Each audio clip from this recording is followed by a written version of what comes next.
Hi, this is my week 12 participation video.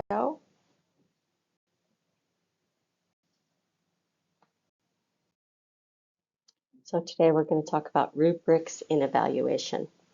We want to make sure that we're covering the main points of the class, or what should be evaluated, and the objectives are what drive these and result in the criteria that are going to be evaluated. We want to make sure that the indicators describe the quality of the criteria at a specific level of performance. We also want to make sure that our rating scale is either simple or complex, and we need to be able to know that our scale will go from high to low, and that's from left to right as we're reading. There are several types of rubrics we can use. A holistic rubric is one that is like the typical later grading system that we use in schools currently. And then there are also ones that are just 2-point, which are either they're proficient or not proficient.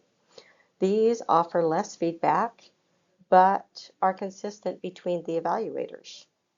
There's also analytic and descriptive rubrics that rate based on the levels of performance more, and they take more time to develop, but give detailed feedback to the learner for where they may need to improve.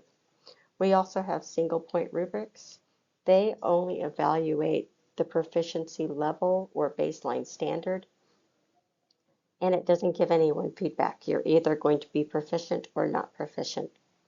You want to R&D or rob and duplicate your rubric rather than trying to reinvent the wheel. And you want to make modifications so it's not exactly the same, but actually evaluate your criteria. You can use AI to make those modifications if you need to, if you're having a challenge getting those to come together.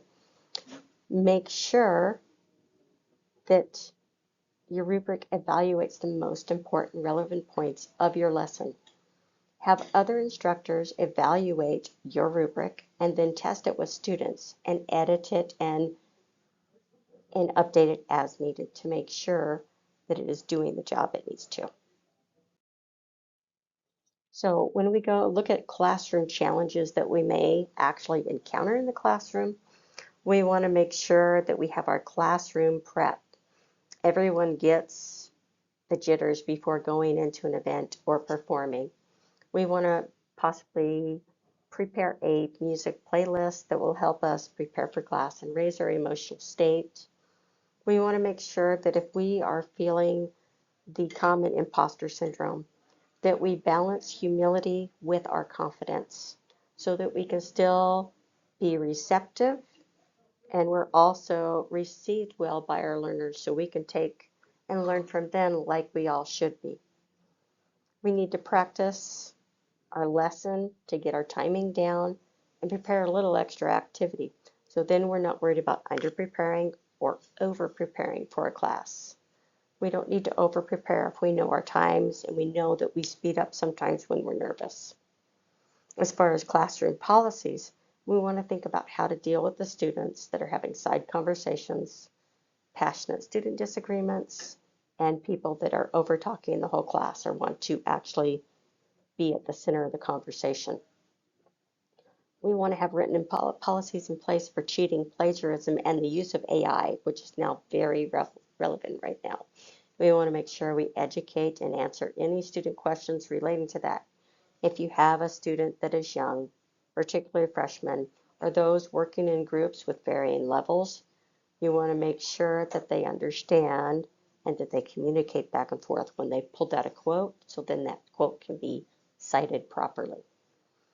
We want to make sure that we actually grade based on performance, not a curve, because a curve means someone has to fail. And we need to be able to see where they actually are and give them the grade for their actual performance. You need to choose your level of professionalism, choose your level of formality within the class. Are you going to be the very friendly and first name basis, or are you going to have them call you by Mr. or Mrs. or Miss, or are they going to call you something, or just say professor or something like that. You got to decide how you want to do that, how close you're going to get to them. Are you going to let them have your cell phone number? Are you just going to have office hours and meet them somewhere that's on campus or off campus that's a public area? Okay, as far as your personal opinions in the class, you need to keep it would be best probably to keep those neutral, explain both sides, and be able to have open discourse, but keep things calm in the class when you're doing that. So I hope this was informative and that it helped you learn a little bit more about rubrics and working in the classroom. Thank you.